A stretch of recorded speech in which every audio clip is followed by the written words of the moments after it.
Good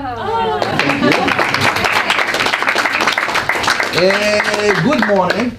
Thank you all, especially thank you for participating.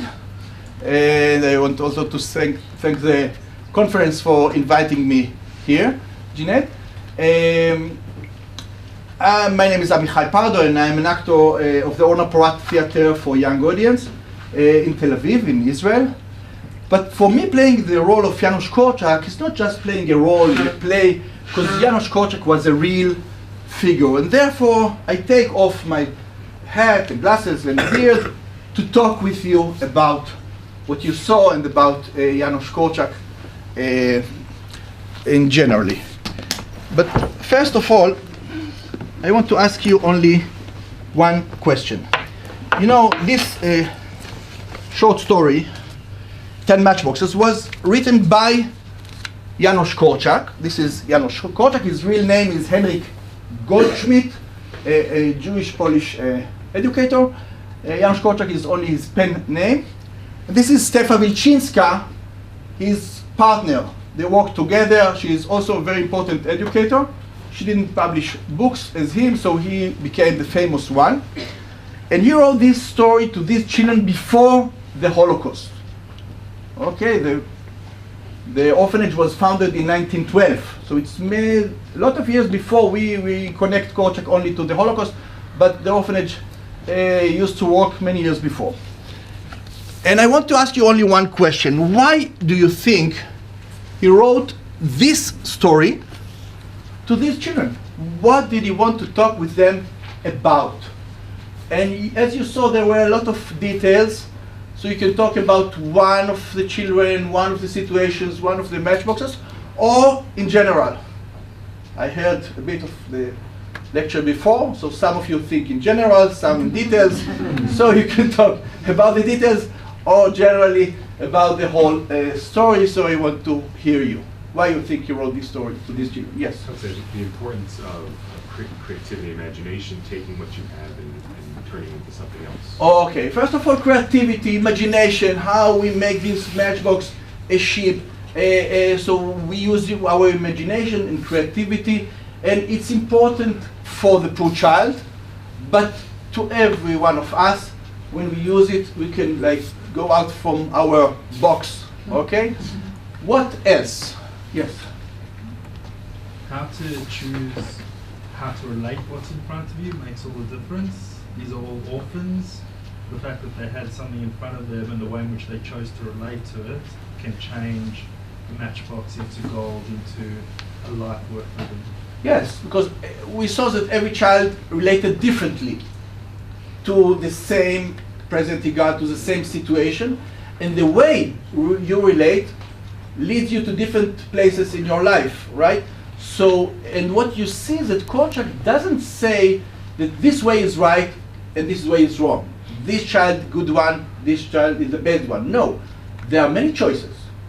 And each one of you will choose your way, how you decide to relate the situation and what to do with your life. So we start from even in your schools, you teach the children same material, but each one of the children will take it to different ways, and this will depend, as you say, to the way they will relate to the same things that they get from the schools, from home. Even when there are some brothers in the same family, they will take it to different ways. What else? Yes? The importance of collaboration and sharing. Okay, especially when we are talking about groups, like schools, like class, like orphanage, when a lot of children are in a small space, they must collaborate and understand that they are not alone. It's society and how you collaborate. And sometimes it's, again, using your imagination. You use your imagination to understand how another child feels and why he is reacting differently. And also there were a lot of situations when you can say that even all the story begins in this way, that one gives, one receives, one loses, one finds, one has, one hasn't. So different point of views, and this brings you empathy, only when you do this switch, like we do in psychodrama and bibliotherapy, to understand the other one, and this is ways to work and collaborate and do things together. And in the end, there were two Zionist children that wanted to go to Eretz Israel, but it's important that they didn't do their things alone. They took a lot of children, 2 months, so they, as she saw, they were like leaders. They took the children together and made a whole big effort that everyone will do something together. And we know these children, that when they will say, tomorrow everyone is going there, tomorrow everyone will go there. Yes? I think the role of Korczak in the play, as we as the teachers, are the enablers to lift the constraints no matter what the deficiencies are of the child. Like what Rav Noam said about the imagination, which the teacher can enable the child to soar to the highest heavens and be whatever they imagine they want to be. And maybe they can achieve that, maybe not, but at least they can try and get somewhere. And I think the way to enable it, and I go back when I began to work on this performance, and I worked with a director that, from Tel Aviv University, and her name is Ruth Kanner, and she told me right in the beginning, you know, we actors, we usually want this position, like that we talk and everyone is listening to us. This is what actors do, and they always like to have this place on the stage when everybody is with them. Take an actor on the stage and tell, you want to be here?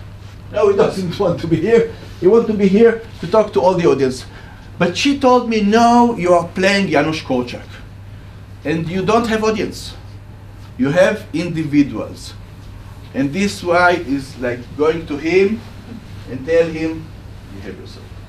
And like to understand who is there in the audience. And when we look at the class as individuals, and we try to have this connection, individual connection, we can listen to them, to understand their problems, their difficulties, the things that maybe they will not share with us when we are in big groups.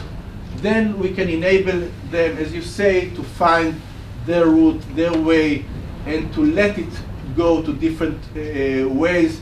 It can be in their studying, in their life, emotionally. You know it better than me because you work with children.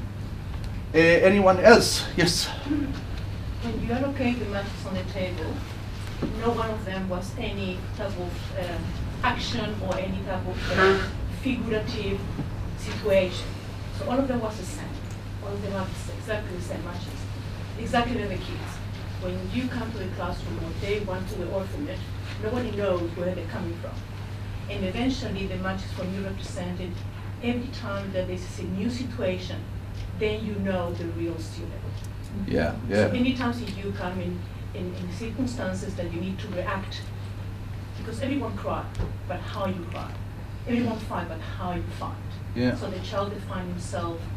So through the matches, you're showing us that each child same, but is the inside is same, different. but in the same time, internally, they're reacting differently and each one is one individual. Yeah, it's very right, and like it's like we can use it as a tool to understand Correct. the diversity and the differently, like you, because we want to understand it, and it's like my daughter used to say, she's fed up when teachers or madrichim ask time to say, what are your hobbies, and all these questions. Then this, instead of giving questions, we do activity. And through the activity, you know, it's like one teacher of sport told me, when I see a group of children playing football, I can tell you a lot of this group.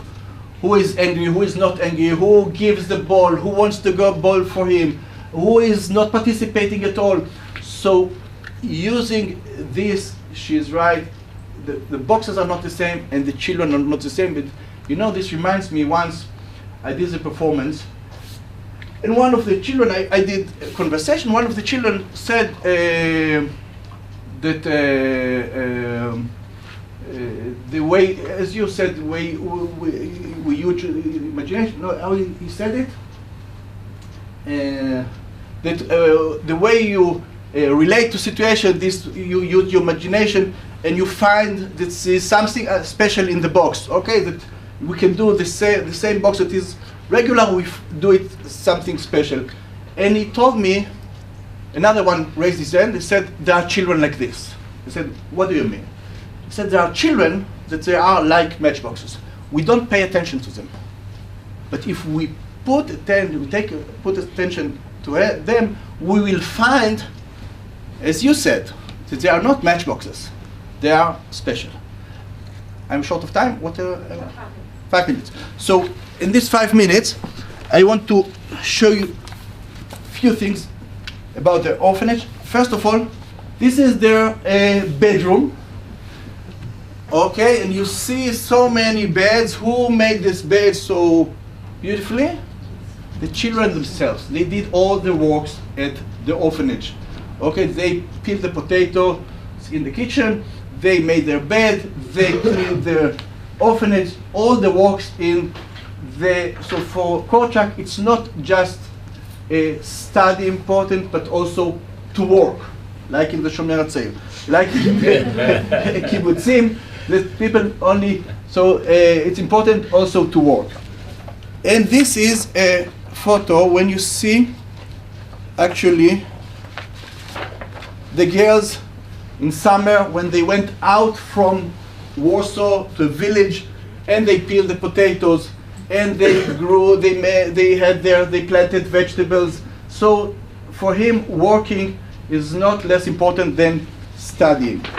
And here you see a picture of all the children together.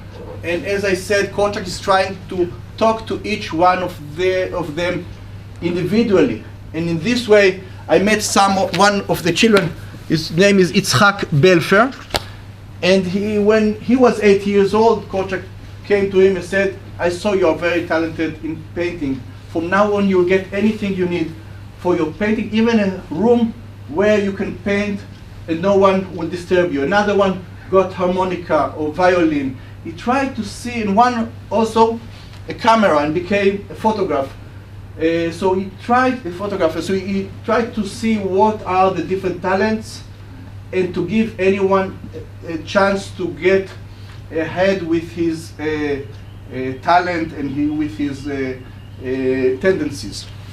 And the last things that I brought that I want to show you, and with this we will say goodbye. These are postcards. Every 3 months, Korchak used to give postcards to children who did something for the others. For example, maybe I'll start with this one. If someone helped at the kitchen to peel the potatoes, to cut the salads, to serve the food, to clean afterwards, got this postcard, will sit there and want to see it afterwards, or close can do. And on the other side, you can see Janusz Korczak's handwriting.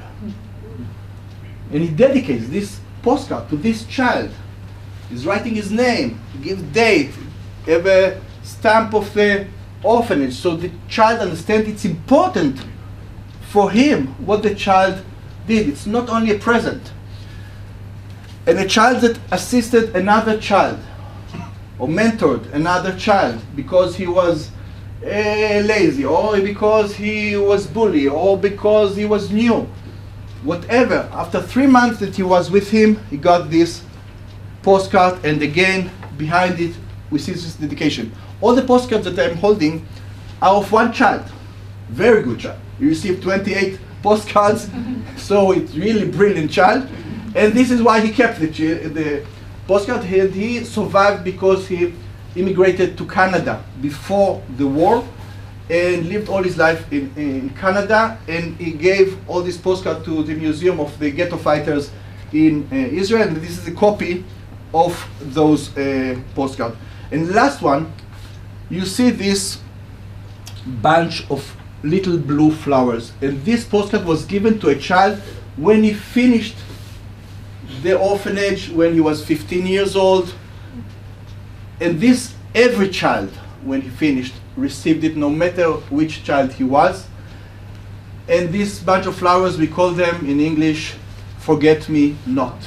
So that he will not forget the good time he had there. And today, when we see this flower, we can stop for a minute and think about those children, those who survived, those who died at the Holocaust with Janusz Korczak, and about this incredible, important pedagogue, Janusz Korczak, who really was one of the first to talk about children's rights, love to the child, respect the child. So thank you so much.